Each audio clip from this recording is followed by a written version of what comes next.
Muito boa noite a todos. Que Jesus nos ampare, nos abençoe nessa nossa iniciativa de hoje, de estudarmos um pouco mais sobre a doutrina dos Espíritos. Estamos hoje com a proposta de estudarmos juntos, refletirmos juntos sobre o tema que está anunciado ali no quadro, Vida Futura. Ele é o 11º princípio fundamental na ordem dos 15, ou seja, nós já estamos aí a 4 do final do ciclo, né, do estudo dos 15 princípios fundamentais. Dentro da nossa proposta de estudo, nós vamos conversar um pouco hoje sobre o tema e depois, nos próximos encontros nossos, nós vamos fazer a relação dele com os outros 14, como é de costume no nosso estudo. Ok? Então, vida futura é agora, que é vida futura de antes um pouquinho, e que daqui a pouco é vida futura de agora. E assim a gente vai remontando nessa vida futura aí toda. Vamos então fazer a nossa prece para a gente iniciar o nosso estudo de hoje. Muito obrigado, Senhor Jesus, por mais essa oportunidade que o Senhor nos concede. Abençoa a nossa proposta, a nossa iniciativa de compreendê-lo melhor e de senti-lo melhor também. Muito obrigado, Senhor, por essa doutrina libertadora e consoladora, esclarecedora, que o Senhor nos enviou por intermédio dos seus trabalhadores, os Espíritos do bem. Abençoe o nosso estudo, esteja conosco, que assim seja, Senhor. Quando fala de vida futura, o que a gente pensa? Vida futura. O que vem na mente da gente assim? Vida futura. Daqui a pouco. Agora eu já sei que daqui a pouco. Mas antes. Isso, uma coisa louca. Agora Eu sei que é agora. Agora eu sei. É que daqui a 1 minuto é vida futura. E que agora já está sendo exercício de vida futura de 1 minuto atrás, anterior. Mas antes, quando a gente falava de vida futura, há uma tendência da gente projetar esse futuro para muito longe ou para além de alguns marcos, né, pré-estabelecidos, que seria a vida futura depois da morte, depois da desencarnação, e a vida futura no plano espiritual. E é também, lembrando que nesse futuro, esse futuro, a gente mede esse futuro em tempos, em unidades de tempo que a gente utiliza aqui, é daqui 1 ano, daqui 1 minuto, daqui 1 século, daqui 1 milênio, isso na nossa unidade de medida. E a vida futura para Deus, ela é medida em eternidades, né? Então, vida futura, nós vamos alongar isso aí para a eternidade. O que é aquilo? Aquilo que compõe a eternidade, que faz parte da eternidade, aquilo que não vai acabar. Então, ainda a gente remonta a um princípio, outro princípio fundamental, que é a imortalidade da alma. É que nós estamos falando de nós, seres vivos, nós humanos, imortais. E se falou que é imortal, nós precisamos de começar a internalizar essa imortalidade. Temos conversado muito sobre isso, no sentido de tirar o melhor proveito desse conceito, desse entendimento de imortalidade em nossas vidas. Porque ser imortal, Deus ter nos criado imortais, é só mesmo da misericórdia e da sabedoria dele. Ele nos concede a certeza, a segurança e a certeza de que, por mais que nós nos equivoquemos, por mais que nós transgridamos a lei, por mais que nós saiamos mesmo do caminho, nos desviemos nesse trajeto de imortalidade, vamos chamar assim, nós vamos ter infinitas, incontáveis, tantas quantas forem necessárias de oportunidades novas para a gente consertar. Então isso é altamente consolador, precisa de começar a gerar em nós, não um reconhecimento de racionalidade pura, mas precisa começar a gerar em nós um sentimento novo de gratidão, que dê esse salto da testa para o peito de reconhecimento para a gratidão. Gratidão a Deus por isso, gratidão a Deus por todo o provimento para que a gente exerça essa vida imortal. Tudo que nos é necessário, nós contamos com isso. Tudo que nos é necessário, nós dispomos para isso. Muitas vezes nós, por nossas invigilâncias ou nosso entendimento deturpado mesmo, nós buscamos mais que o necessário. Mas o necessário, aquilo que desejável é diferente de necessário. O que nós conseguimos extrapolar fica por conta do desejo nosso. Mas a nossa necessidade para exercício dessa vida, como provimento divino, em todos os recursos da vida, Deus nos concede. Jesus fala para nós sobre isso naquela parte do Evangelho chamado ansiosa solicitude, né? Onde ele mostra para nós que se Deus cuida dos passarinhos, se Deus cuida da erva do campo, se Deus veste o lírio do campo, e que nem Salomão se vestia com tanta elegância, né? Por que Ele deixaria isso faltar para nós? E que a gente não se preocupe com o amanhã. Preocupemos e busquemos confiar em Deus e exercer essa vida com dignidade, com segurança, com confiança, com fé, que toda a nossa necessidade será provida por Ele, no campo da necessidade. Por isso é que Jesus fala, tudo que pedirdes ao Pai, em meu nome, creia que receberá. É que pedir em nome de Jesus é pedir em nome da necessidade, em nome da essência da vida. E muitas vezes a gente confunde e pede em nome do desejo, aí não é atendido e ainda fica meio aborrecido com Deus porque não atendeu. Então, é disso que a gente precisa de começar a conversar, para despertar disso que eu estou falando, desse sentimento novo que precisa começar a despertar e gerar dentro de nós, que é o sentimento da gratidão. Gratidão a Deus por tudo. A tudo dai graças a Deus, e a tudo mesmo, porque Deus é soberanamente justo e bom, e nada pode acontecer sem a ciência dele, sem o consentimento dele. Não é sem o fazimento dele, não, porque a gente às vezes acha que Deus faz as coisas acontecerem. Nós somos livres, temos livre-arbítrio para tomarmos esse ou aquele caminho. E Deus permite que isso aconteça. Permitir não é fazer em lugar de. Permite para que isso sirva de aprendizado para todos nós. Então, dentro desse tema aí, hoje a gente está querendo chamar essa atenção para esse desenvolvimento desse processo de gratidão dentro de nós, que passa sim pela racionalidade, pelo reconhecimento, e que todo grato é reconhecido, mas nem todo reconhecido é grato. São níveis diferentes, há uma gradação diferente. Por que trabalhar isso com tanta ênfase? É porque a gratidão é um componente essencial da nossa vida quando se fala em qualidade de vida espiritual. Ninguém consegue ter qualidade de vida espiritual se não trouxer no coração a gratidão. Que a gente precisa de acordar para isso, né? De fazer essa transmutação de reconhecimento em gratidão sempre.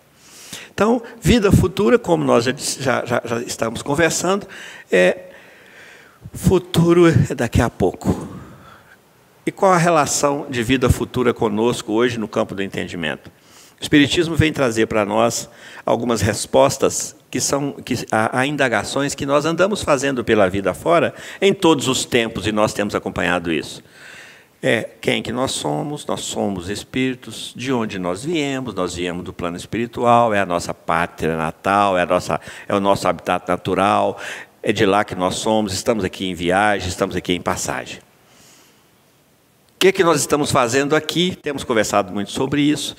Estamos aqui com um objetivo específico de atingirmos a perfeição, que é um determinismo em nossas vidas e que nós vamos nos tornar espíritos perfeitos. Estamos aqui para evoluir. e precisamos de despertar para fazer todos os nossos objetivos que nós estabelecemos para a nossa encarnação convergirem para esse objetivo fundamental que é a nossa evolução. Tudo que nós objetivamos, nós precisamos de fazer a seguinte pergunta: isso vai me melhorar como qualidade de vida, espiritual, material? Isso vai me fazer crescer ou isso vai me reter nas teias, na retaguarda, preso na retaguarda da evolução? Então nós estamos aqui para isso. E mais, para onde é que nós vamos quando a gente voltar? São as respostas que o Espiritismo traz para nós e que é uma fração esmagadora, enorme da humanidade ainda está indagando isso. E o Espiritismo está trazendo essas respostas para nós. E essa de hoje é a vida futura. Vem no sentido de o que será de nós.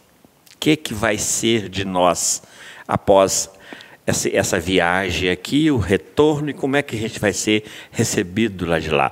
Como é que vai ser o nosso estar bem ou o nosso bem-estar do lado de lá?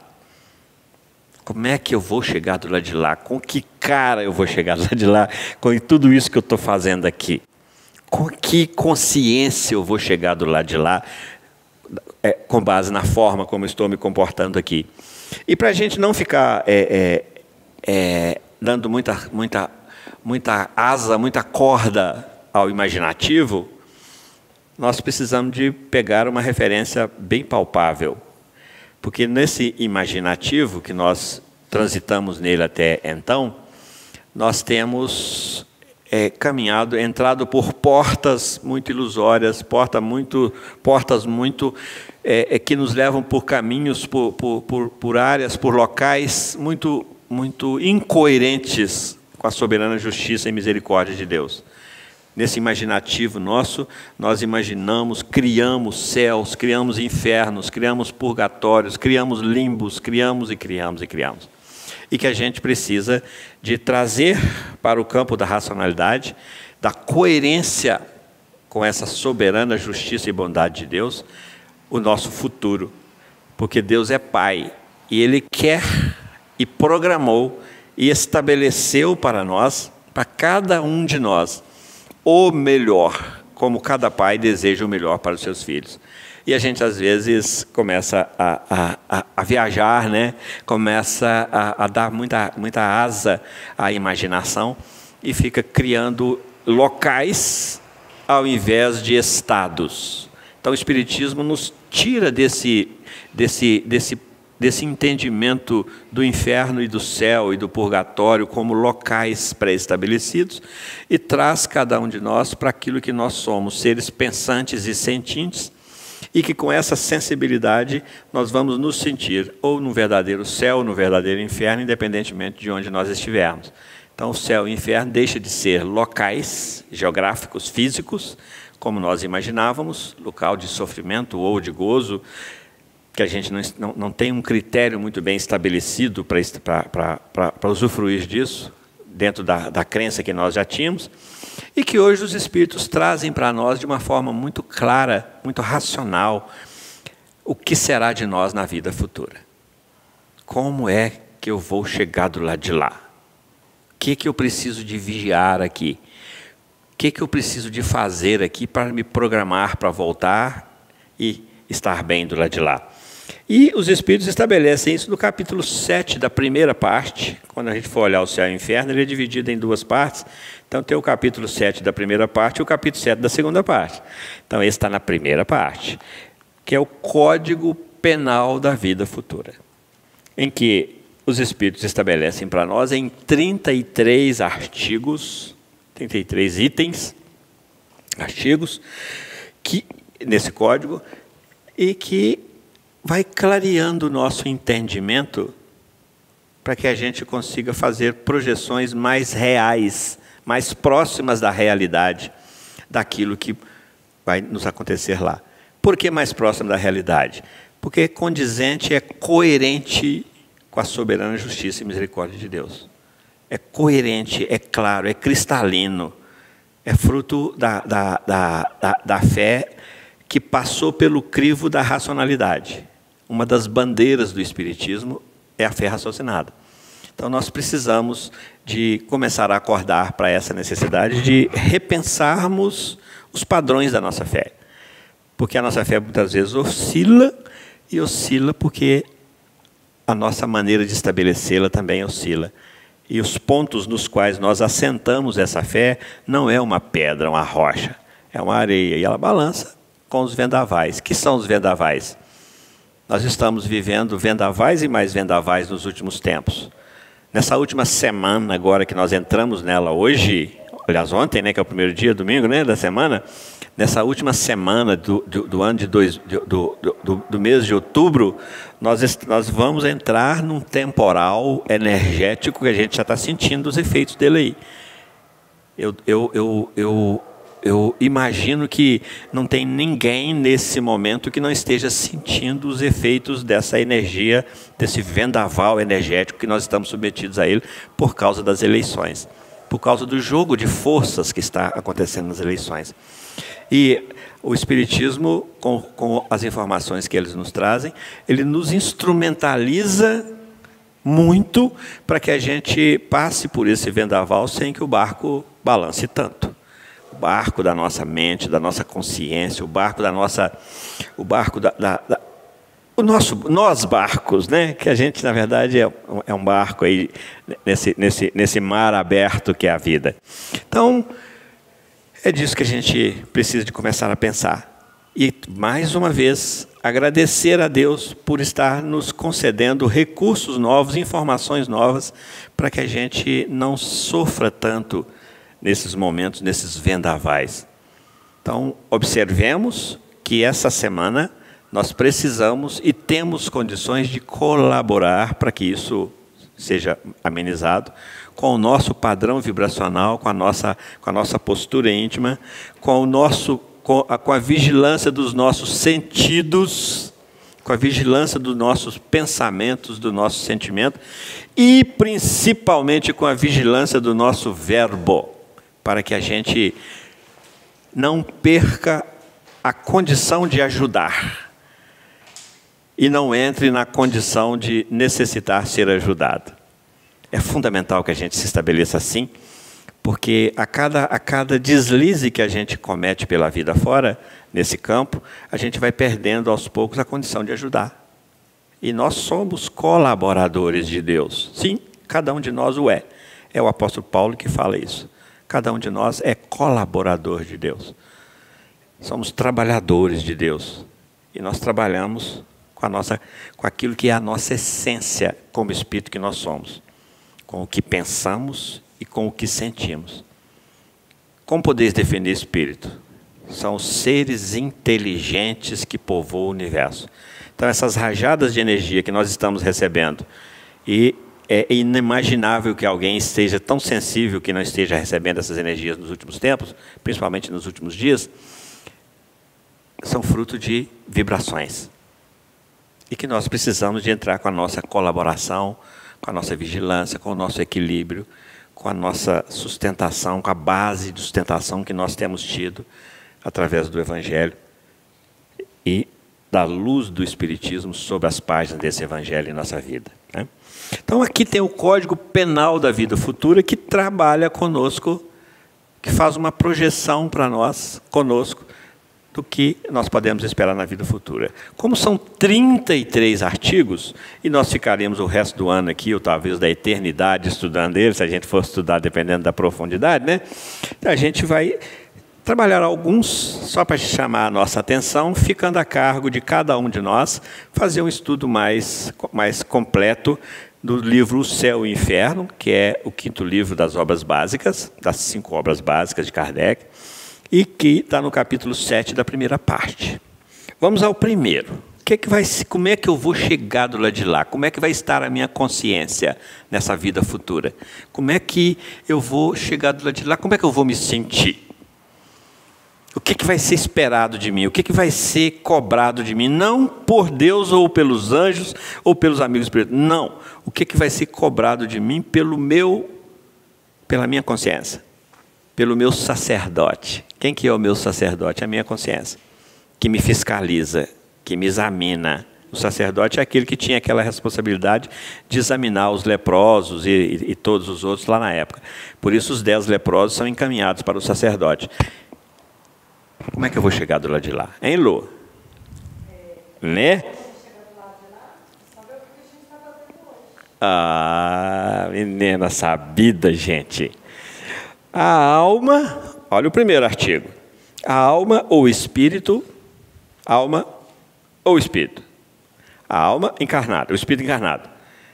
O espírito aí já desencarnado. A alma ou espírito sofre na vida espiritual. A vida espiritual é só quando nós estamos no plano espiritual? Na vida espiritual nós somos espíritos. A nossa vida é espiritual. A gente materializa ela e está na matéria, está relacionando com a matéria, mas a nossa vida é espiritual. Nós somos espíritos imortais, porque a matéria, na natureza, nada se cria, nada se perde, tudo se transforma, perece, muda, não fica pedra sobre pedra, segundo Jesus. Então, nós somos espíritos imortais. A alma ou espírito, ou seja, encarnado ou desencarnado, sofre na vida espiritual as consequências de todas as imperfeições que não conseguiu corrigir na vida corporal. Aqui agora já está sendo pontual. Tudo aquilo que nós, na nossa relação com a matéria, no corpo, não estamos conseguindo consertar, na vida espiritual nós ressentimos e sentimos as consequências. Muitas vezes a matéria é objeto, é instrumento para que se manifeste essas reações, ou esses efeitos das nossas transgressões ou das nossas obediências às leis divinas. Porque quando ele fala aqui, sofre todas as imperfeições que não conseguiu corrigir na vida corporal. E as imperfeições são consequências de uma causa chamada transgressão à lei divina. Toda vez que nós transgredimos uma lei divina, nós ficamos imperfeitos em relação ao que aquela lei administra, rege, ao que está submetido a ela. Tranquilo até aqui? O seu estado, da alma ou espírito, feliz ou desgraçado, é inerente ao seu grau de pureza ou impureza. O que é grau de pureza ou de impureza? O que nos torna impuros ou puros? Lembramos daquele gráfico que está lá no estudo da evolução, em que, na proporção em que nós vamos nos melhorando, nós vamos evoluindo, nós vamos crescendo, nós vamos perdendo materialidade e vamos assumindo e adquirindo espiritualidade. Por que puro? Porque a materialidade que nós trazemos em nós é considerada aqui no nosso estudo, na colocação dos espíritos, como impureza que está contida na nossa essência espiritual. A nossa essência espiritual é pura. A influência material nessa essência é considerada como impureza. Então, o que é evoluir? Perder materialidade e ganhar espiritualidade. Isso é mensurável? É. Isso é colocado em gráfico? É. Então, porque a gente tem, ainda nesse estágio onde a gente se encontra, nós trazemos em nós muito de natureza material ainda, pela própria necessidade de estagiarmos em corpos perecíveis e grotescos como os nossos, mas nós já trazemos em nós todo o resultado de um avanço espiritual que nós desenvolvemos durante o exercício dessa vida nessa imortalidade. Então, nós trazemos em nós já a nossa bagagem espiritual, a nossa essência, mas nós ainda trazemos influências sobre nós de materialidade. Quando nós falamos de materialidade, gente, vamos entender isso de uma forma mais depurada, mais sutil, porque senão a gente fica achando que nós estamos falando de de posse, é de lidar mais ou menos com a matéria, é de possuir mais ou menos matéria, Não, nós somos espíritos imortais e a matéria faz parte da nossa vida através da nossa trajetória. Então, nós hoje que estamos aí administrando a escassez, comparado com alguns que administram muita abundância, né? Em outros momentos, certamente nós já tivemos a oportunidade de administrar a abundância também. E como nós nos comportamos disso, com que egoísmo nós lidamos com essa abundância, nós estamos sendo chamados hoje a conviver com os resultados das nossas práticas, para que a gente se reveja e se repagine no nosso campo íntimo. Então, muitas vezes não sempre, a misericórdia divina nos concede as oportunidades para que a gente vivencie as infinitas situações ou naturezas da vida, para que a gente vá aprendendo e desenvolvendo com elas. Quanto tempo isso vai acontecer? Até a gente se desmaterializar completamente. Nós vamos encontrar isso lá nas questões 100 e seguintes do Livro dos Espíritos, no capítulo, na parte chamada A Escala Espírita, onde Kardec mostra para nós estudamos isso lá na evolução, basta a gente voltar lá nos vídeos da evolução, que a gente vai ver isso nos gráficos, onde Kardec mostra para nós que nós atingimos a pureza quando nós cortamos toda e qualquer influência ou relação com a matéria. Quando o espírito não necessita mais, a matéria não exerce mais nenhuma influência sobre ele, ele atinge um estado de pureza. Então, é disso que ele está falando aqui. No primeiro, é inerente ao seu grau de pureza ou impureza. Então, quanto mais ligação com a matéria nós temos, mais sujeitos à influenciação da matéria nós estamos e mais sujeito às variações que a matéria carrega consigo. Porque o que é imutável de verdade, que eu posso confiar? O que é derivação da lei divina, porque a lei divina é imutável, espiritualmente falando. Agora, o que é mutável, o que é oscilante? A matéria. Nada se perde, nada se cria, tudo se transforma. Então, quando nós nos vinculamos à materialidade, nós nos submetemos às suas oscilações. Isso gera insegurança em nós e perdas, inseguranças e perdas, porque nessas oscilações entra uma lei chamada lei de destruição, que é uma das 10 leis morais. E destrói aquilo que é a base que nos sustenta na materialidade, e nós ficamos a ver navios. Tenebroso isso, né? Então ficou claro isso aqui, gente? Alguma pergunta sobre o primeiro? A completa felicidade na vida futura prende-se à perfeição, isso é, à purificação completa do espírito. O que é purificação? Assumir a sua essência, que é espiritual, destituída de materialidade. Toda imperfeição, consequência de transgressão à lei, obviamente, é, por sua vez, causa de sofrimento e de privação de gozo. Causa de sofrimento e de privação de gozo. Vamos trazer para a vida material? Toda imperfeição. Quando a gente encarna com algumas anomalias físicas, só como exemplo, tá, gente? Tem uma causa disso, né? Deus é Pai, é bom, é justo, soberanamente, e não deixaria que o filho dele reencarnasse sob condições físicas desfavoráveis, se não fosse uma necessidade. Tá, você é pai, é mãe, tem um filho. Esse filho está doente. Surge uma doença nesse filho. E, de repente, você precisa levar ele para operar. Você vai falar, não vai operar, não. Fico com dó dele, não deixa operar, não. O que é a cirurgia? É corretiva de uma anomalia que existe, que precisa se submeter àquele sacrifício para poder se curar. Assim também é no nosso campo espiritual. Deus, então, permite que nós sejamos medicados, operados, vacinados. Tem menino que tem um medo de injeção, chora, que grita, que esperneia. Mas o pai vai e leva ele. Tem que vacinar, tem que tomar aquela agulhada. Então, Deus comporta assim conosco também.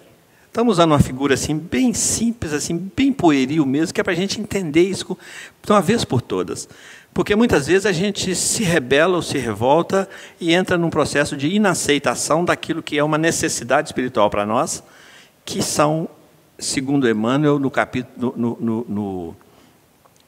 na lição 30 do livro Fonte Viva, segundo Emmanuel, são processos educativos da vida. E que muitas vezes nós estamos hoje vivenciando determinadas situações que são vacinas para algo que pode nos contaminar na vida futura. Deu para entender isso, gente? Então, nós hoje estamos vivenciando situações que doem em nós, em que nós vimos repetindo isso através de vidas passadas, em reencarnações passadas, e que hoje dói em nós, mas dói não é porque Deus está nos castigando. Dói porque é a única linguagem que nós escutamos para compreendermos que isso dói em mim e despertarmos para a lei áurea do Cristo, divina, que o Cristo nos trouxe. Faça para o outro o que gostaria que fosse feito para você. Não faça para o outro o que não está bom para você, que você não quer para você. Então, está doendo no você, é para que caiamos nessa responsabilidade, nessa consciência de que isso dói. E eu nunca mais vou fazer isso com ninguém, porque eu não quero isso mais ninguém. É para isso que a gente vivencia as situações. São processos educativos da vida, que Emmanuel trabalha na lição 30 do livro Fonte Viva, que vale a pena a gente dar uma estudada nela, que é muito interessante, para que a gente compreenda os reveses que nós estamos submetidos a eles. E que todo o vendaval que muitas vezes nós submetemos a ele, nós somos co-criadores dessa ventania, desse vendaval, com os nossas vibrações, com o nosso pensamento, com as nossas escolhas, com a nossa conduta e etc, etc. Ok? Então, assim, gente, a gente vai buscando aqui a compreensão dessa projeção de vida, e a gente vai chegando na seguinte conclusão: tudo está definitivamente estabelecido pelas leis divinas. O que é isso? Vamos lembrar da Trindade Universal de novo. Deus, Espírito e matéria. Deus, Espírito e matéria. De que ele está falando aqui nesses dois artigos? Deus é a inteligência suprema e causa primária de todas as coisas. Então, ele é causador da matéria e é causador do Espírito. Rege essa relação dele com a matéria por intermédio de leis divinas.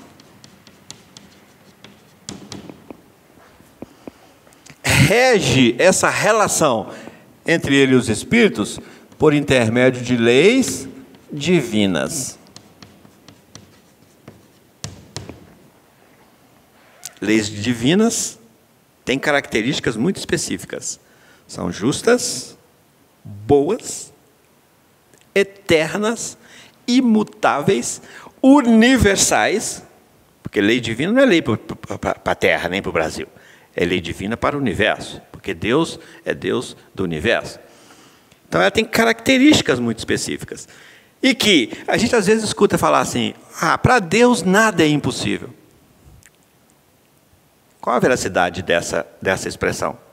Se a gente considerar o termo legal, que aqui é Código Penal da Vida Futura. Código, lei, leis divinas, Constituição divina. Onde estão escritas as leis divinas? Na nossa consciência. Então, leis divinas. Aí a gente vai, aí o Espiritismo chega e fala assim, olha, Lázaro não morreu. Lázaro não pode ter morrido, porque se Lázaro morreu, ele cumpriu uma lei divina. E Jesus não iria transgredir essa lei. Ele mesmo falou, eu não vim revogar a lei, eu vim foi cumprir a lei, dar cumprimento. Então há que se buscar uma outra explicação para o episódio ressurreição de Lázaro. E aí a ciência espírita chega para nós trazendo que Lázaro não tinha feito esse desligamento do fluido vital que ligava o espírito ao corpo físico e que a partir dali Jesus só chega e restabelece aquele fluido vital numa operação simples, tão simples, que nós fazemos isso na sala de passe aqui da casa ou onde nós estivermos. De restabelecermos fluido vital nas criaturas, que é exatamente recompor essa energização do corpo, do espírito, com o seu perispírito sobre o corpo físico. Obedecendo a quê? Leis divinas. Só que essas leis são imutáveis e transgredíveis ou intransgressíveis. Não pode transgredir. Não pode. Transgrediu, arranjou um problema, arranjou uma encrenca. Jesus, se tivesse ressuscitado Lázaro, se tivesse realmente morrido, ele tinha arranjado um problema danado para ele. Porque ele tinha falado para mim assim, olha, você pode morrer, mas o Lázaro não. Porque Deus gosta mais do Lázaro do que de você. Mas o problema não era esse, não era comigo. O problema era ele com a consciência dele, com a obediência dele às leis divinas e a consciência dele de que as leis divinas são para serem cumpridas e não alteradas, porque elas precisam ser imutáveis para ela dar garantia à minha fé, à nossa fé. Porque se elas mudarem como mudam as leis humanas, a nossa fé não tem base de sustentação. E aí o Espiritismo vai raciocinando conosco para fazer com que a gente faça uma projeção da nossa vida futura com um pouco mais de lucidez, com menos imaginativo, com menos imaginação, exercício de imaginação. Então aqui nós temos essa relação, só fechando aqui, tá? Mais 1 ou 2 minutos para a gente fechar, essa relação aqui das leis divinas com a matéria é toda regida por leis divinas. Toda vez que eu transgrido uma lei aqui, eu estou me comprometendo a minha vida futura em relação a essa lida com a matéria. Toda vez que eu transgrido uma lei aqui, no campo das relações, e que lá nas leis morais está sintetizada na 10ª lei moral, que é a lei de justiça, de amor e de caridade. Toda vez que eu transgrido a lei de amor, a lei de justiça e a lei de caridade, que engloba todas as 10 leis morais, segundo os Espíritos, eu estou arranjando uma encrenca para mim, que eu vou ter que consertar nessa vida futura. E essa vida futura é amanhã. Eu começar esse conserto com arrependimento, com tomada de consciência do erro, com arrependimento, aí nós vamos chegar no perdão, que está aqui também.